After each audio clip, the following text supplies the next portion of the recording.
শিক্ষার্থীবৃন্দ, আসসালামু আলাইকুম। কম্পিউটার লার্নিং সেন্টারের টিউটোরিয়ালে আপনাদের মাইক্রোসফট অফিস ওয়ার্ডে স্বাগতম। আজ আমরা গত যে টিউটোরিয়ালগুলো দেখছি সেখানে আমরা হোম, ইনসার্ট এবং পেজ লেআউট মেনুর কাজগুলো শিখছি। আজ আমরা মাইক্রোসফট ওয়ার্ডের রেফারেন্স, মেইলিং, রিভিউ, ভিউ এবং বাকি যে মেনুগুলো আছে এই মেনুগুলোর যে সমস্ত কাজগুলো প্রয়োজন হয় অফিসিয়ালি এবং ব্যক্তিগত প্রয়োজনে যে সমস্ত কাজগুলো প্রয়োজন হয় সেই কাজগুলোই আমরা শিখবো আর কি। আমাদের মেন কাজগুলো এমএস ওয়ার্ডে সেটা হলো হোম, ইনসার্ট এবং পেজ লেআউটের মধ্যেই ম্যাক্সিমাম সব কাজগুলোই আছে। বাকি হয়তো হালকা কিছু কাজ আছে যেগুলো আমরা হয়তো রেফারেন্স বা মেইলিংয়ের মধ্যে পাবো। যাই হোক, আমরা দেখি রেফারেন্স মেনুর ভিতরে কী এমন জিনিস আছে বা কোনটা আমাদের খুবই গুরুত্বপূর্ণ, যেটা হয়তো বা আমাদের পরবর্তীতে কোনো অফিসিয়াল কাজের জন্য প্রয়োজন হবে আর কি। সবাই দেখতে পাচ্ছেন রেফারেন্স মেনুতে আসছে। এখানে দেখেন টেবিল অফ কন্টেন্ট এখানে আছে একটা অপশান এবং অ্যাড টেক্সট আছে, আপডেট টেবিল আছে। তা আমরা প্রথমেই দেখি টেবিল অফ কন্টেন্ট। এখানে বাই ডিফল্ট কয়েকটা কন্টেন্ট দেওয়া আছে, যে দেখেন অটোমেটিক টেবিল 1, টেবিল 2, অথবা আমরা এখান থেকে ইনসার্ট টেবিল কন্টেন্ট করতে পারি। আমরা একটা টেবিল কন্টেন্ট দিয়ে দেখি এবং এই জায়গাতে দিলে পারে দেন আমরা এখানে একটা টেবিলের মতো চলে আসছে এবং এখানে যে কোনো একটা কন্টেন্ট আমরা ইচ্ছা করলে লিখতে পারবো আর কি, একটা টেবিলের মতো আর কি, যেটা এই টেবিলের মধ্যেই থাকবে আর কি। এরপরে আছে দেখেন অ্যাড টেক্সট। আমরা ইচ্ছা করলে যে কোনো টেক্সট যদি লিখতে চাই আর কি, সেই ক্ষেত্রে আমরা আলাদা আলাদা লেভেল 1, 2, 3 ব্যবহার করে এই কাজগুলো করতে পারবো আর কি।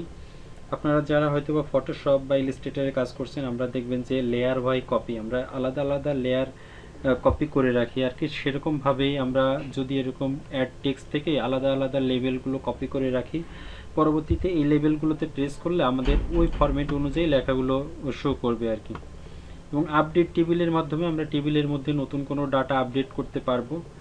এরপরে আছে দেখেন ইনসার্ট ফর্মুলা, ইনসার্ট ফুটনোট। এই ফুটনোটের মাধ্যমে আমরা যে সমস্ত পেজে আমরা কোনো ডকুমেন্ট লিখবো, সবাই দেখেন ইনসার্ট ফুটনোট যখন দিছি আমাদের পেজের কন্টেন্টে একেবারে নিচের দিকে আমাকে সুন্দর করে একটা ফুটনোট, মানে পেজের নিচের দিকে একটা নোট করার জন্য একটা অপশান বা মেনু দিছে আর কি।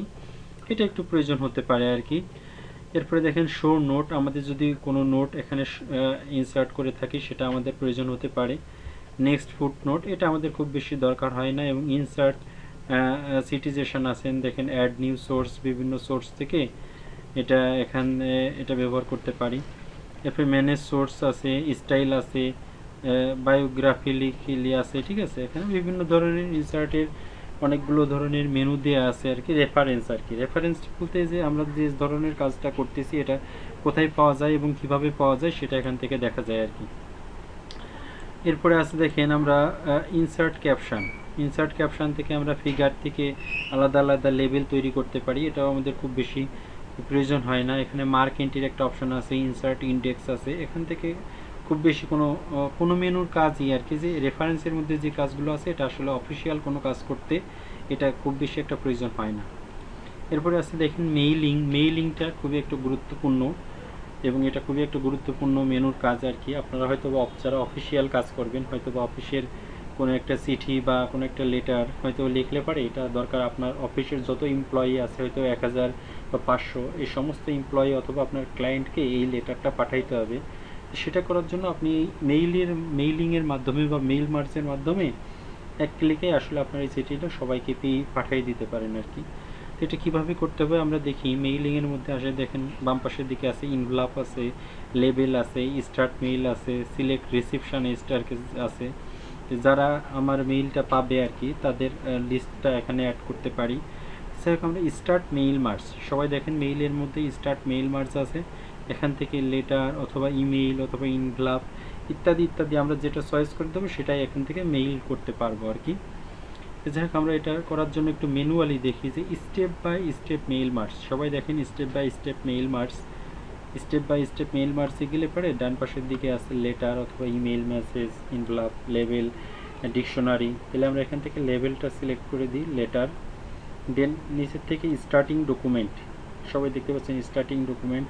এবং এখানে দেওয়া আছে যে ইউজ কারেন্ট ডকুমেন্ট, মানে বর্তমানে আমরা যে চিঠিটা লিখতেছি এইটাকে পাঠাবো না, অথবা আমার টেমপ্লেট আমার ভিতরে আছে, অথবা স্টেট ফ্রম এক্সিস্টিং ডকুমেন্ট, যে আমার ভিতরে আছে কোনো ডকুমেন্ট সেভ করা আছে, আমরা বর্তমানে যেটা আছে এটাই পাঠাবো। Use the current document. Select receptionist, দেখেন সিলেক্ট রিসেপশনিস্ট দিলে ইউজ এক্সিস্টিং লিস্ট, মানে আমার লিস্টটাকে পূর্বেই করা আছে কিনা। যদি করা না থাকে তাহলে টাইপ নিউ লিস্ট, সবাই দেখেন টাইপ নিউ লিস্ট এবং এখান থেকে ক্রিয়েটে যে এখানে টাইটেল দিয়ে হয়তো আপনার অফিসের নাম টাইটেল দিয়ে first name last name company name address ইত্যাদি ইত্যাদি যে তথ্যগুলো আছে আমরা এখানে প্রত্যেকের city work zone email address country সব, এবং নিউ এন্ট্রি করার পরে আমরা এখানে নতুন আরও একটা এরকম নিউ এন্ট্রি করলে পরে একাধিক লিস্টের ভিতরে আমরা নাম এন্ট্রি করতে পারবো। দেন ওকে করার পরে এবার হলো যে আমরা যে ফাইলটা চাচ্ছি যে জায়গা থেকে এই ফাইলটা সেভ নিবে আর কি, সেটা আমরা এই লোকেশনটা এখান থেকে দেখাই দিতে হবে যে আমরা এখান থেকে এই ফাইলটা এখান থেকে নিবে, নেওয়ার পরে দেন আমরা এটা ওপেন করলাম, দেন সেভ করলাম, যে ফাইলটা এই জায়গায় সেভ হবে। দেন এবার এটা আমরা ক্যান্সেল করে দিই, ফাইলের একটু নাম দিয়ে দিই, সেভ হবে। দেন আমরা এই যে সবাই দেখছেন যে এটা প্রত্যেকের কাছে এই একই নাম, যে নামটা দিছি সেই নামটা একই নামটা এভাবে প্রত্যেকের কাছেই যাবে আর কি। দেন এটা ওকে করলাম, তাহলে আমাদের লিস্টটা চলে আসছে। এবার দেন হলো রাইট ইউর লেটার, এবার হলো আমরা লেটারটা লেখা শুরু করব। এবার প্রিভিউ ইউর লেটার, আমরা লেটারটা দেখতে পারবো আর কি যে কীভাবে হয়েছে।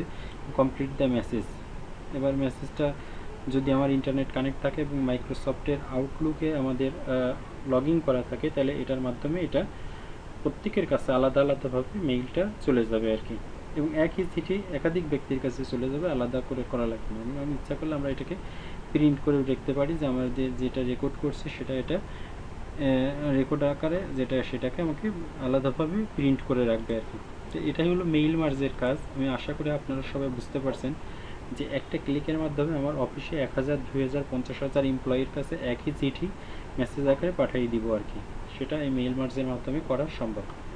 এরপরে আছে দেখেন রিভিউয়ের ভিতর থেকে আমরা স্পেলিং অ্যান্ড গ্রামার চেক করতে পারি। হয়তো আমরা একটা ডকুমেন্ট লিখছি, এই ডকুমেন্টের ভিতরে গ্রামাটিক্যাল কোনো সমস্যা আছে কিনা তার জন্য আমরা এটা স্পেলিং করতে পারি আর কি, যে এর নামের ভিতরে কোনো ভুল ত্রুটি আছে কিনা এটা আমরা এখান থেকে স্পেলিং চেক করতে পারি যে কোনো ভুল আছে কিনা, অথবা না থাকলে সেটা এখান থেকে দেখতে পারি। এখান থেকে রিসার্চ করতে পারি অথবা রিসার্চ করতে পারি, ওয়ার্ড কাউন্ট করতে পারি যে আমাদের এই যে সবাই দেখতে পাচ্ছেন নিচে কতগুলো ওয়ার্ড আছে, এই যে দেখতে পাচ্ছেন যে এখানে একটা পেজের ভিতরে 7টা ওয়ার্ড আছে, কোনো স্পেস আছে কিনা, কত লাইনের ভিতরে কি আছে, সব জিনিসগুলো রিসার্চের মাধ্যমে দেখতে পারি। এরপরে আছে দেখেন ট্রান্সলেটের মাধ্যমে ডকুমেন্টটাকে আসলে ট্রান্সলেট করা পসিবল, যে কোন টেক্সট থেকে কোন টেক্সটে আপনি এটাকে ব্রাউজারের ভিতরে ট্রান্সলেট করবেন, অথবা ল্যাঙ্গুয়েজ ইন্টারন্যাশনাল ল্যাঙ্গুয়েজ এখান থেকে অ্যাড করা সম্ভব। এরপরে নিউ কমেন্ট করা সম্ভব হবে এখান থেকে, এবং ট্র্যাকিং নাম্বার বা অ্যাকসেপ্ট রিজেক্ট এই যে বিষয়গুলো আছে এটা আমাদের খুব বেশি দরকার হবে না। এর পাশেই আছে দেখেন ভিউ মেনুর ভিতর থেকে আছে যে এটা প্রিন্ট লেআউট, এই যে পেজটা দেখতেছেন প্রিন্ট লেআউট, অথবা এটা ফুল স্ক্রিন মোডে শো করতেছে, অথবা এটা ওয়েব সাইডে আমার এই পেজটা কীরকম দেখা যাবে এরকম দেখা যাবে সেটা শো করতেছে, অথবা আউটলাইন অথবা ড্রাফট, এটার মাধ্যমে এই জিনিসগুলো দেখা যায় আর কি, মানে পেজটাকে কোন রকম দেখা যাবে আর কি। অথবা পেজে যদি আমরা রুলার ব্যবহার করতে চাই, এরকম রুলার দেখতে পাচ্ছেন যে এটাকে রুলার বলা হচ্ছে, অথবা গাইড লাইন দিলে পারে পেজের মধ্যে আমাদের এরকম রেখা রেখা মতো চলে আসবে, অথবা নেভিগেশন প্যান দিতে পারি। তো যাই হোক আমাদের যেটা প্রয়োজন সেটা দিব আর কি। অথবা পেজটাকে জুম করতে চাইলে আমরা এখান থেকে জুম করতে পারবো, এটা আমরা এখানে আমাদের পেজের ডাইনে এই জায়গা থেকেও করতে পারি, এখান থেকেও জুম করতে পারি পার্সেন্টেজ আকারে। তারপরে পেজটা 1 পেজ আকারে শো করবে না 2 পেজ আকারে যদি শো করে কেমন দেখা যাবে, পেজ ওয়াইড হলে পরে কীরকম শো করবে সেটা এখান থেকে দেখা যাবে আর কি। এবং নিউ উইন্ডো অ্যারেঞ্জ স্প্লিটের মাধ্যমে এই জিনিসগুলো দেখা যাবে। এবং আমরা আরেকটা গুরুত্বপূর্ণ মেনু জানবো আর কি, যেটা হলো সবাই দেখতে পাচ্ছেন এই ভিউয়ের ভিতরে ম্যাক্রোর কাজ আছে, ম্যাক্রো একেবারে ডান পাশে ম্যাক্রোটা একটা গুরুত্বপূর্ণ জিনিস। আমরা দেখি একটু ম্যাক্রোর মাধ্যমে আসলে ফাংশন ব্যবহার করে একাধিক কাজ করা যায়। সবাই দেখেন আমরা ভিউ থেকে ম্যাক্রোতে আসলাম, ম্যাক্রোতে যে ভিউ ম্যাক্রো আছে আর একটা আছে রেকর্ড ম্যাক্রো। তাহলে আমরা সর্বপ্রথম যখন শুরু করব তাহলে ভিউতে যে রেকর্ড ম্যাক্রোটা খুবই গুরুত্বপূর্ণ একটি কাজ। আপনারা হয়তো অনেকেই দেখবেন যে যারা ইন্টারনেটে এসইওর কাজ করে তারা হয়তো একটা ফাংশন ব্যবহার করে বিভিন্ন ফাংশনে বিভিন্ন ধরনের তথ্য আলাদাভাবে সেভ করে রাখে, যখন ওই ফাংশানে ক্লিক করে তখন সাথে সাথেই ওই কাজটা চলে আসে আর কি, এটা ম্যাক্রোর মাধ্যমে করে আর কি।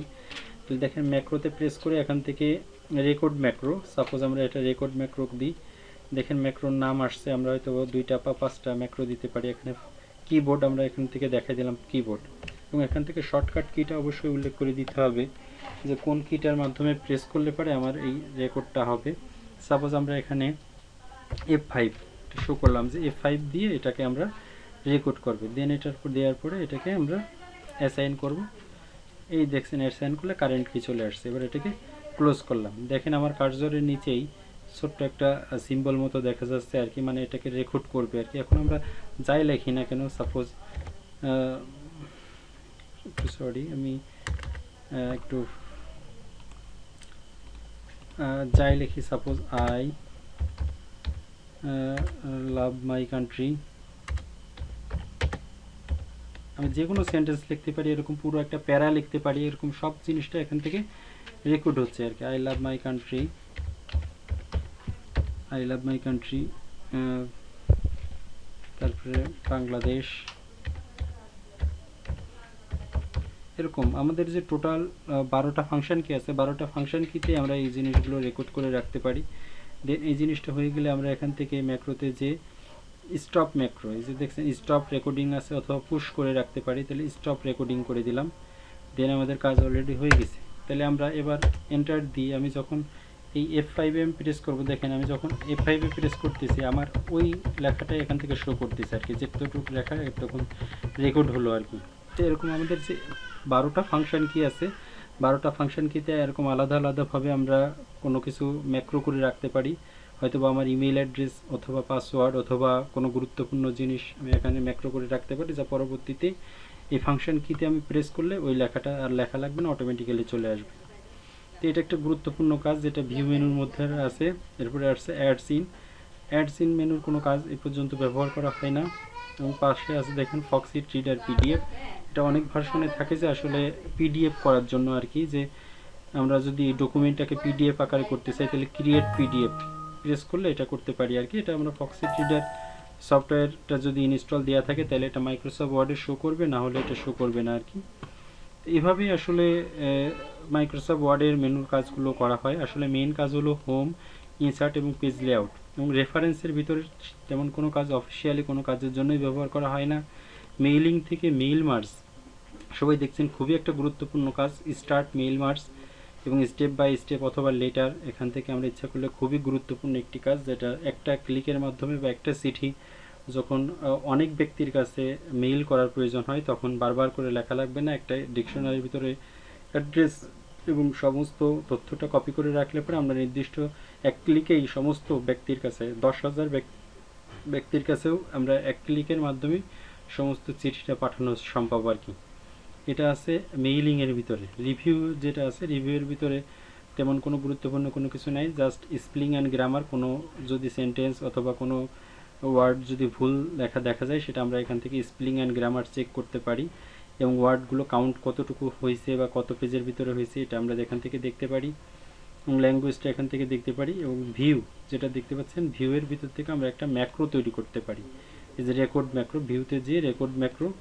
এবং কিবোর্ড, অবশ্যই কিবোর্ডটা উল্লেখ করে দিতে হবে, দিয়ে আমরা যে কোনো একটা ফাংশন কি, শর্টকাট কি, আমরা ফাংশন কিগুলো ব্যবহার করতে পারি, যেটা F12 অথবা যেটাই হোক অ্যাসাইন করে দিয়ে দেন আমরা এখানে যেটাই লিখবো সেটা অলরেডি রেকর্ড হতে থাকবে। হয়তো 5টা ওয়ার্ড, 10টা লাইন বা একটা ইমেইল যেটাই দিন এখানে দেওয়ার পরে আবার এখান থেকে স্টপ করতে হবে, স্টপ।